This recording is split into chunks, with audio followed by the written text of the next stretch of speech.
Gemini, welcome to your weekly horoscope for April 20th to the 26th. My name's Adeana. I'm an intuitive astrologer. Gemini, this is your week, not in a loud, flashy way, but in a deeply activating, life shifting way, because this is the moment where everything begins to move towards you, toward your identity, your direction, your voice, and your future. You are standing on the edge of reinvention. And the question is, are you ready to meet yourself at that level? We start the week off on April 20th with a heavy concentration of energy in your 11th house of friendships, social groups, community, and long term goals. Mercury is going to form a conjunction of both Mars and Saturn in Aries. Plus, we are still very much in that Mars Saturn conjunction energy that we had April 19th. So, this is pressure within your external world, your social circles, your networks, your collaborations. These areas may feel serious, even tense, possibly. Conversations could feel direct, maybe even confrontational. You may be forced to be honest about who you're aligned with and who you're not. The highest expression of this energy, though, is clarity. This is you stepping into leadership within your community. This is you setting boundaries, having mature conversations, and aligning yourself with people who actually support your vision. This is where your power lies in discernment. Not everyone is meant to go where you're going. And this week might reveal that very clearly for you.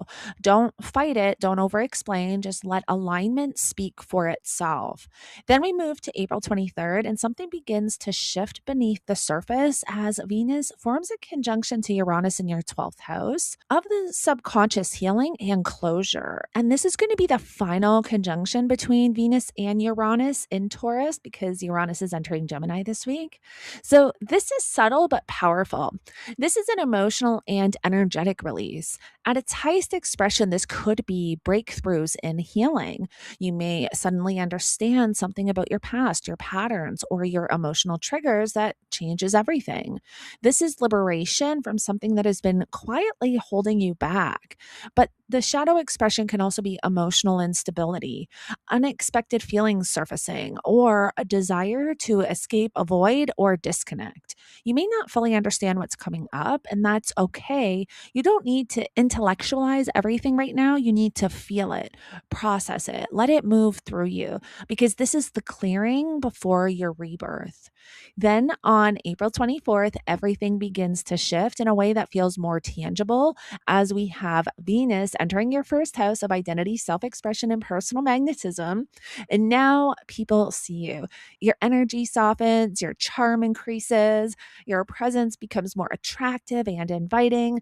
This is a beautiful time for connection, for self expression, for showing up as yourself without overthinking it. This is confidence. This is self love. This is you embodying your energy in a way that draws the right people toward you. But the shadow expression here could be seeking validation, shape shifting to be liked, losing yourself in how others perceive you. So you don't need to perform, you just need to be. Then we get to April 25th, and this is your turning point. Uranus officially enters your first house. This is the beginning of a multi year identity revolution. Your life is about to change, but it starts with you changing first. At the highest expression here, this is an awakening. This is innovation. This is you breaking out of every version of yourself that felt limiting, outdated, and inauthentic. You may feel the urge to completely redefine your image, your direction, and even your lifestyle.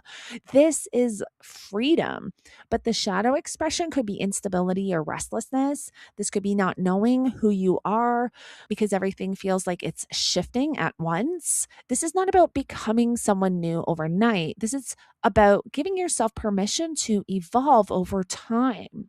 Let it happen gradually, let it be intentional, and let it be real. Then we get to April 25th, and we have the sun in your 12th house squaring Pluto in your ninth house of beliefs, truth, and perspective. This is internal tension between what you've believed and what you're starting to realize. You may feel challenged spiritually, mentally, or even philosophically. Old beliefs may no longer make sense. Something you once trusted may feel like it's unraveling. At its highest expression, though, this could be transformation of perspective perspective. This is awakening to a deeper truth. But the shadow expression here could be fear, resistance, or clinging to what feels safe, even if it's no longer aligned. You are being asked to expand, not by force, but by honesty. Then we get to April 26th, and the energy becomes mentally active again as Mercury in your 11th house forms a square to Jupiter in your second house of money and self worth. This can bring tension between your goals and your resources. You may feel like you're thinking big, but unsure how to ground it financially. There may be conversations around money, values, or your role within a group or a project. This is vision. This is you thinking bigger and seeing new possibilities. But this can also be you overcommitting, overpromising, or stretching yourself too thin, trying to meet expectations. So you need to stay realistic. Dream, but ground the dream. Then finally, we end the week with a beautiful alignment as Venus in your first house forms a sextile to Neptune in your 11th house. This is connection. This is alignment. This is you attracting people and opportunities that resonate with your energy. This is where things begin to feel right. This is when you realize that when you show up authentically, the right people meet you there. So, Gemini, this week is your initiation. You are closing a chapter behind the scenes and stepping into a completely new version of yourself. And it may not feel stable yet, but it is aligned.